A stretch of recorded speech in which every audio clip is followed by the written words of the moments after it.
isn't some bonus you get at the end, like if you struggle enough or if you work hard enough. It's not something you achieve your way into. Happiness is something you do.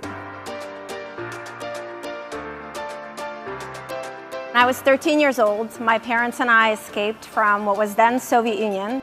We spent the next 3 months in a really large refugee settlement with hundreds of thousands of other Russian Jews. We flew into New York, I kissed the ground, absolute cheese ball, and then we flew to Detroit, where we would live in a settlement, in a housing project for a year.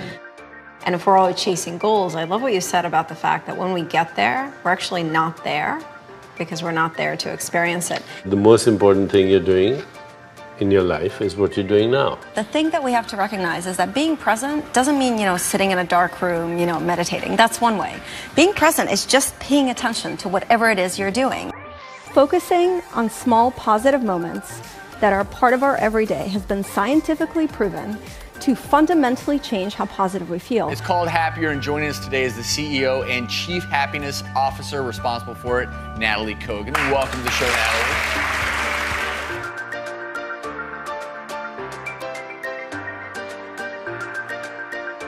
We're coming to the United States and we land in the projects outside of Detroit in 1989 with $600 and 6 suitcases, 2 suitcases per person. And I was like, okay, the American dream is to be happy, so I'm going to be happy. And the only way that I figured out how to feel that was anytime I achieved something. And so for the next 20 years, I went on what I call the chase of my big happy. I graduated from West with high and university honors. I got a job at McKinsey, became a venture capitalist at the ripe age of 24. Started a publishing company, was recruited eventually to work at Microsoft, ran a consumer team of a startup here in Boston that was very successfully acquired by PayPal. All of these things made me really proud. I still am so proud. I worked my butt off for every single one of these things, but none of them made me happy. I found myself pretty unfulfilled and also feeling really guilty. Like, why wasn't I happy if I've achieved all this stuff? So I started looking at the science. And what I kept reading in one research paper after another, at first made no sense to me. That there's these very simple, scientifically proven practices that have been shown to dramatically increase our sense of emotional well-being. And this is what I call living fully. It's truly the ability to experience all the moments in our lives, the good and the bad.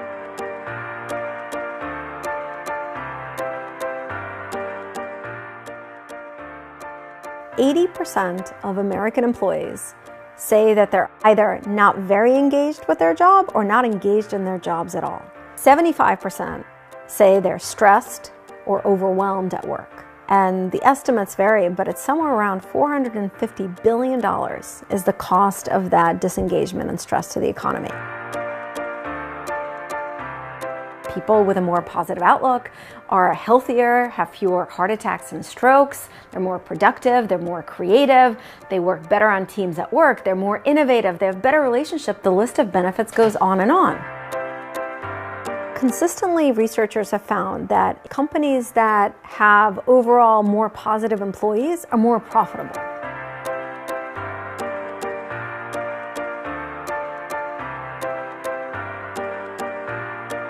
And so while I still was a skeptic, I decided to give it a shot, almost like an experiment. What I learned really changed my life and changed my outlook, and I became inspired to start a company called Happier with one vision, truly one goal, and that is to encourage millions of people to stop saying, I'll be happy when, and to start saying, I'm happier now because. I always thought the way to deal with negative emotions is to run the other way. So you feel stressed out, you run towards joy. But the thing is, you cannot run away from a pile of negative feelings. Eventually, it spills out. It got so big for me that it started to affect every area of my life. I'd only been focusing on one half of what it really means to be genuinely happy.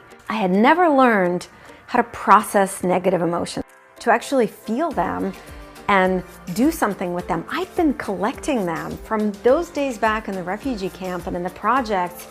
I didn't know what to do with them then, and so I ran away from them through achievements. And in a way, I was using gratitude and kindness and mindfulness as a Band-Aid on top of them.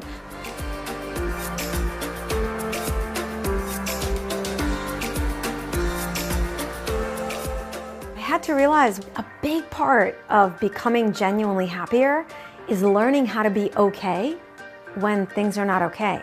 It's boosting what I call our emotional immune system.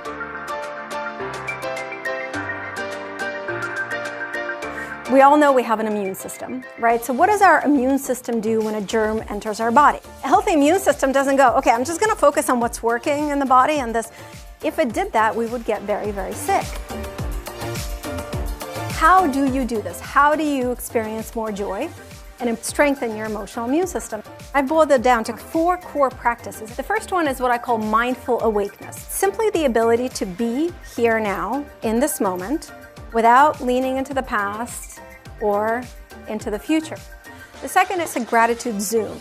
Our brains are naturally conditioned to look out for the negative. Simply asking your brain to come off the autopilot and instead focus on some small positive things that are already here. It seems like a really small principle. The key to it is that you do capture these moments somehow, that you are aware of them. And how you capture them doesn't matter. You can write them down, you can take a snapshot of them. The third is what I call intentional kindness. The number one quality that people who report highest life satisfaction and well-being have in common is the strength of their social connections. And the fourth is what I call the bigger why. It's very hard for us to live well, to live fully, if we don't have a sense of purpose. Now, meaning doesn't have to come from work. It can come from something that you're creating. It can come from taking care of someone. But it's not an arbitrary quality. It's something that comes from us. So these are the 4 practices for experiencing more joy within everyday moments and strengthening your emotional immune system so you can be okay when things are not okay.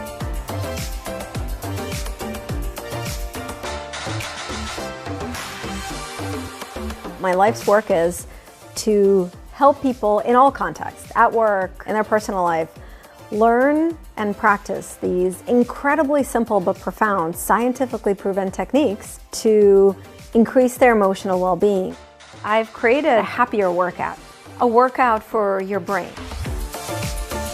There's one thing that I do every day that's my favorite thing is I write down 3 small things that I appreciate about my day. Paying attention teaches you much more about that whole experience because it's happening to you anyway. So I didn't miss the moment that could have been so precious to me for the rest of our lives together. What I'm hearing is take the guilt away. People who were interacting with Happier wanted to bring me into their workplaces, and I've now spoken at hundreds of venues. The one thing that I have learned from all that is just how much we all have in common when it comes to our happiness. At corporations, at conferences, at nonprofits, at high schools, at colleges, as different as these audiences are that I speak to, the message and the techniques and the practices resonate. So I thought we should end this talk by everyone sharing a happy moment together. Think of someone right now that you really, really care about. I always think of our daughter Mia. What kind of life do you want that person to have? I think all of us would say we want them to be happy. We want them to have meaning. We want them to be with people they love, right? But the thing is, you can't give to others what you don't have yourself. Practicing these things we talked about is not just something great that you can do for yourself. It's, I think, the greatest gift that we can give to people that we love and care about.